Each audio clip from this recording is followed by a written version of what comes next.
I'm Hans, a Velia vigilante. Rumors have it that you've tried to take credit for the defeat of Rednose. To get your name dragged through the mud like that? Who did you piss off? Anyway, the Sage Alustin is waiting for you. We sincerely welcome you to Velia.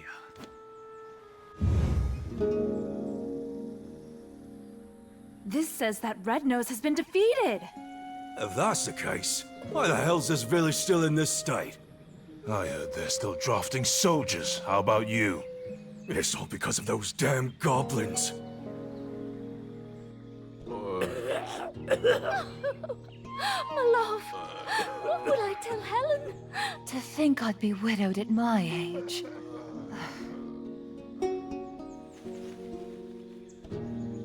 I prayed this year would be free from that curse, and yet here we are in another drought. Aye, and the chief's granddaughter's coming of age this year.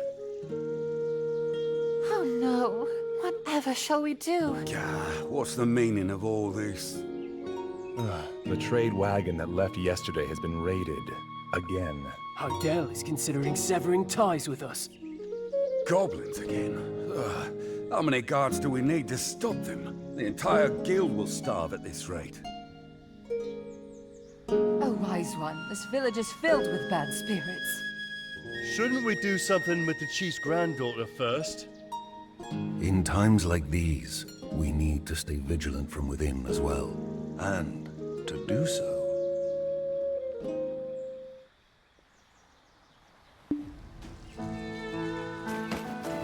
Welcome, adventurer. You seem to bear a dark energy, eons old. I am Alustin, an alchemist who feels eons old himself at times. Some see these wrinkles as a sign of wisdom, but a wise man would avoid such an unhealthy obsession with black stones. Uno and Cliff have told me all I need to know of Rednose tearing through the dark rift, and his defeat at your hands. To cause such noticeable mutations in his physical appearance means that the black stone was of extremely high purity. To have such an item in his possession, this man clad in black, we should not take him lightly. We should undertake our investigation discreetly. Clarence is away on some other task. I suppose I have no other choice. I would like you to assist my other daughter in investigating this matter. However, let us speak on this elsewhere. There are far too many prying eyes here.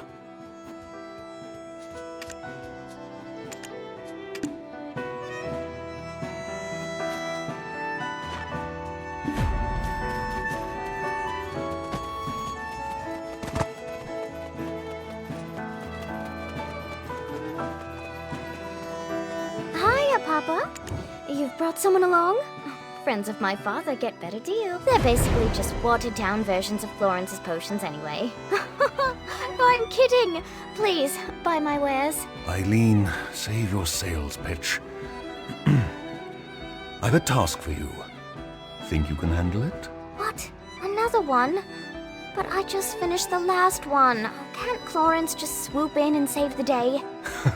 Well, if you don't want this opportunity to meet a black spirit host in the flesh... What? No way. Look at those dreamy eyes. Nothing like the vacant corpse-like expressions I read about. Eileen, manners. Oops. Did I say that out loud? I'll just go stick my head in a cauldron and die now. Come now, child. No need for dramatics. They are in need of your aid. Me? Specifically? Sure you didn't just confuse me for Clarence? Gosh, okay, let's see. How long have you been exposed? Oh, wow, that's a bit excessive. And likely to have accelerated the spirit's encroachment. Tell me, does ceaseless whispering fill your head? Do you have an unquenchable thirst? Is that thirst for apocalyptic chaos? Eileen!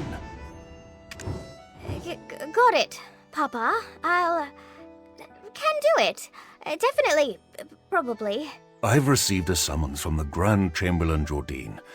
There are urgent matters at Alejandro Farm to which I must attend. I'll be expecting fair tidings upon my return. Adventurer, please give Eileen your full cooperation. Right. Clarence will be off to college soon, setting the academic world on fire, while I do my best to find a man who trusts me not to set his meals on fire. Why was I talking about fire? Oh, right! My training! Time to test some chemical reactions, but I'm all out of material. Come on, Eileen. Oh, I hate to ask for a favor already, but...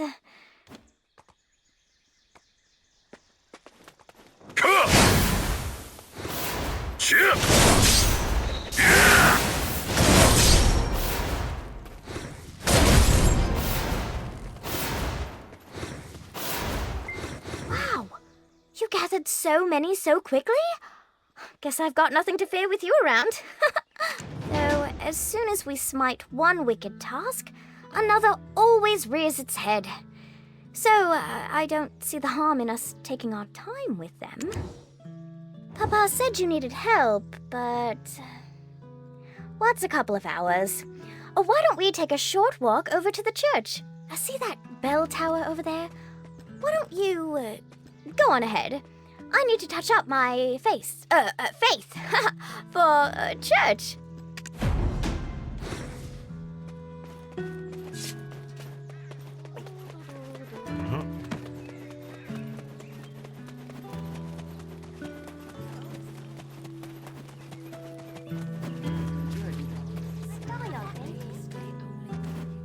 Lord Hellion, please. My faithful congregation who've gathered here today.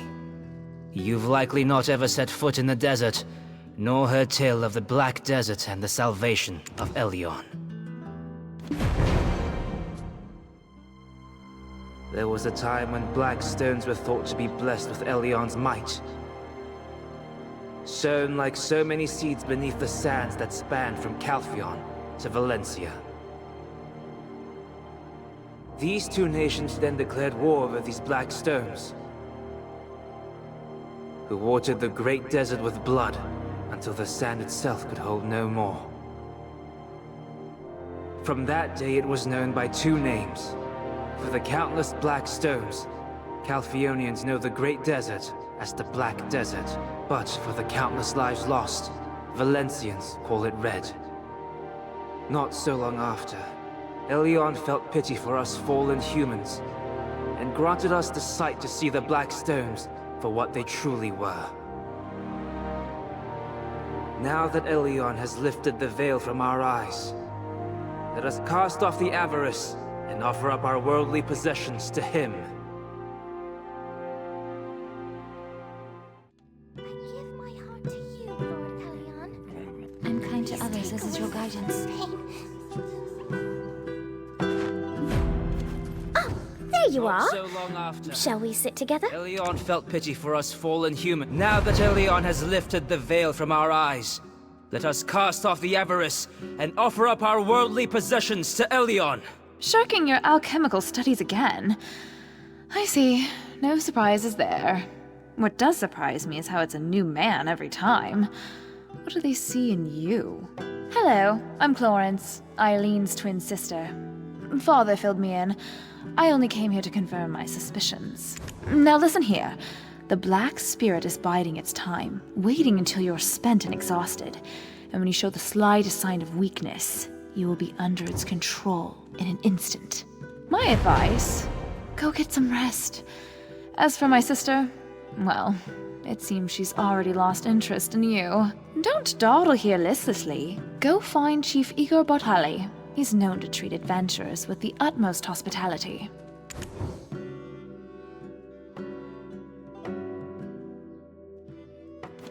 I took Joe's on.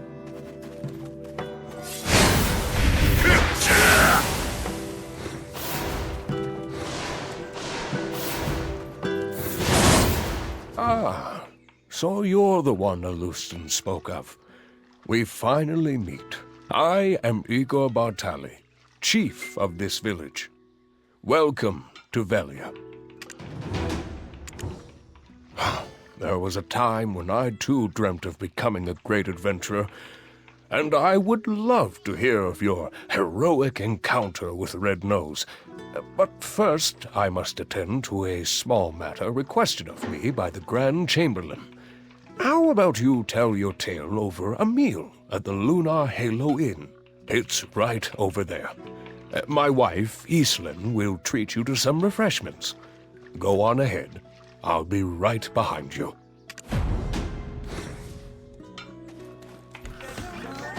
Welcome to the Lunar Halo Inn, traveller. You can call me Islin.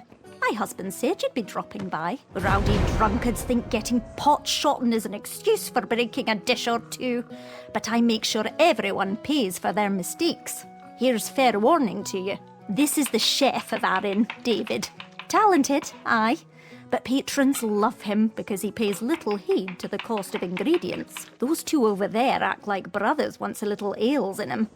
In the cold light of sobriety, they find themselves again sworn enemies. That one over there just keeps to himself, smoking his pipe all day long, never orders a thing, literally running on fumes he is. Oh, look at the old man, the wind blew in.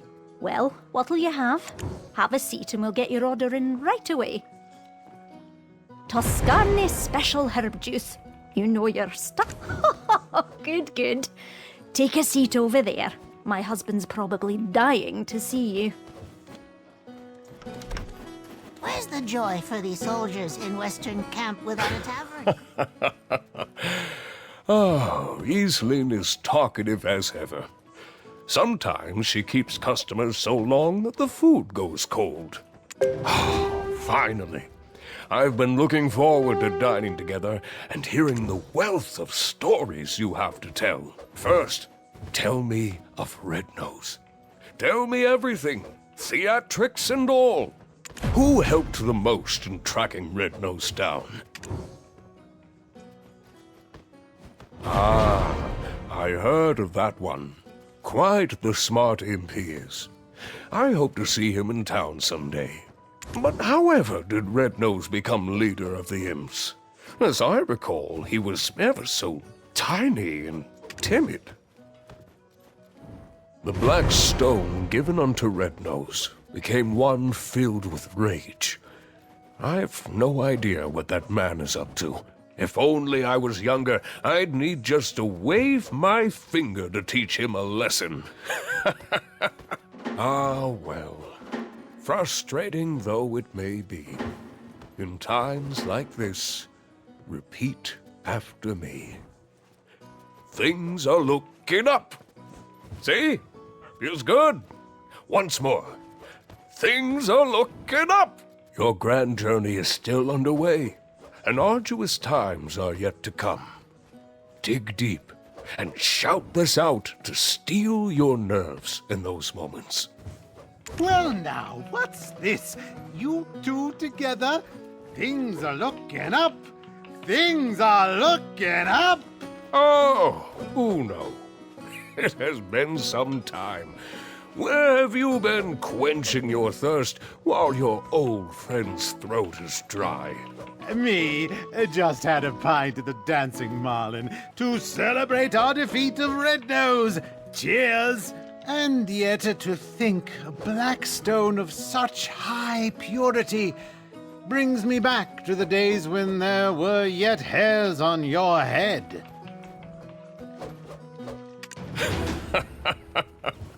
I'm telling you, it's all gone in an instant.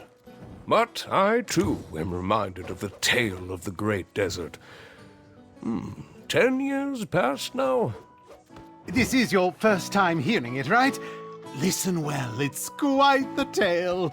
10 years passed. In the distant desert, a sudden and strange phenomenon occurred. The ground beneath the sands cracked wide, and an ancient ruin burst forth. It was the ruins of Histria, once existing only in ancient texts. Held deep within her, a final chamber composed of the purest black stones. He's been on about this story for a decade now. My ears can't take it any longer. Be present. It's the year 286. 286! Nostalgia serves as the greatest drive in the twilight years of a senile old fool.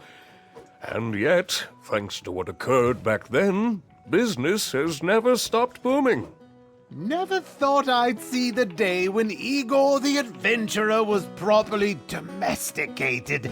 The things love will do to us, eh? I may not look it now, but I was indeed quite the adventurer in my day. People would travel far and wide to consult with me on matters of history. Look at the stone spider flaunting his carapace to the stoneback crab, like he's forgotten he's speaking with the continent's foremost imp expert. And on my honor, I swear on that day I clearly saw it. The shining star fall into the hills of the Forest of Seclusion. That nonsense again. Give it a rest, my dear friend. No one found a star, not even a scrap of metal in that area. I promise you, before my dying breath, I shall uncover its secret. I, Uno, am a man of my word. Believe it!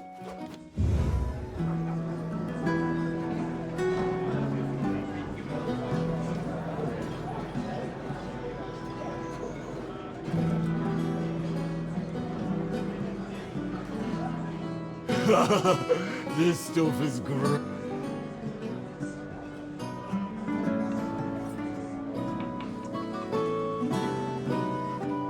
Careful. Do you know how much this beer cost me? I couldn't believe it. She told me to shave my beard.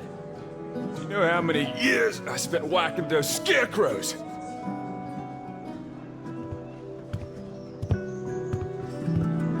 Oh, Tronin, you're here as well.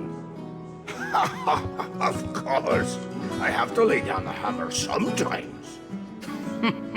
Yes, indeed. It's been some time. Care to hear of my travels to Valencia?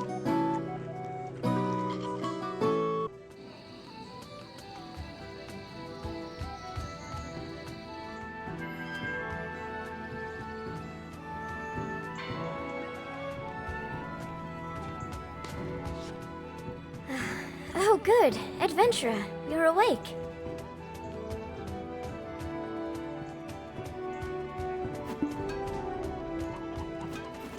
This is the home of Trannon Underfoe, the blacksmith.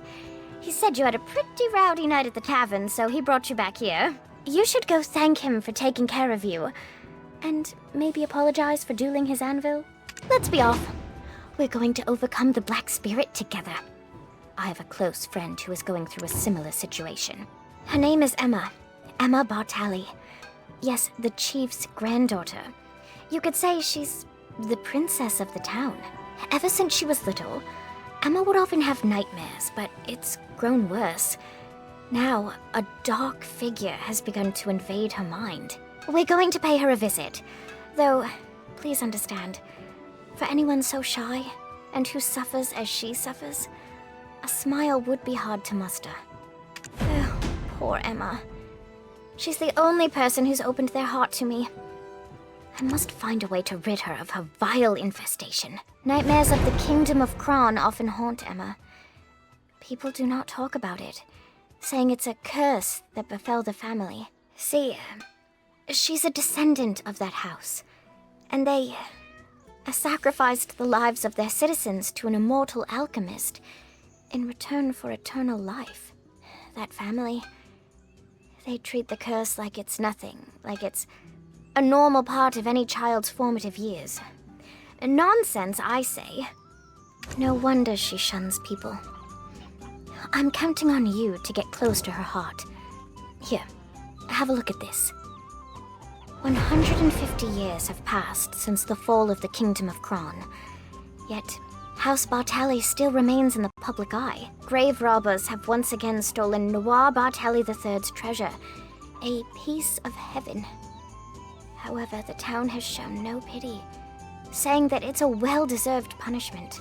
The chief may seem like he just enjoys drinking with adventurers all the time, but he really cares about the town, more than anyone else. He gave me a place to set up my own shop.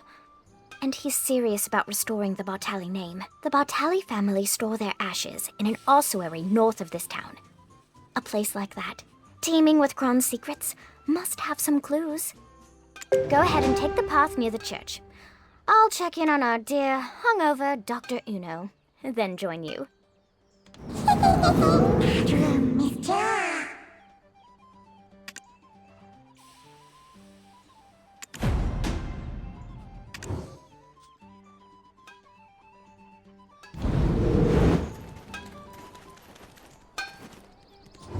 I'm Tron and Underful, a blacksmith with patience. No need to thank me. Looks like I have myself a valuable new patron. I can see how callous the palms of your hands are.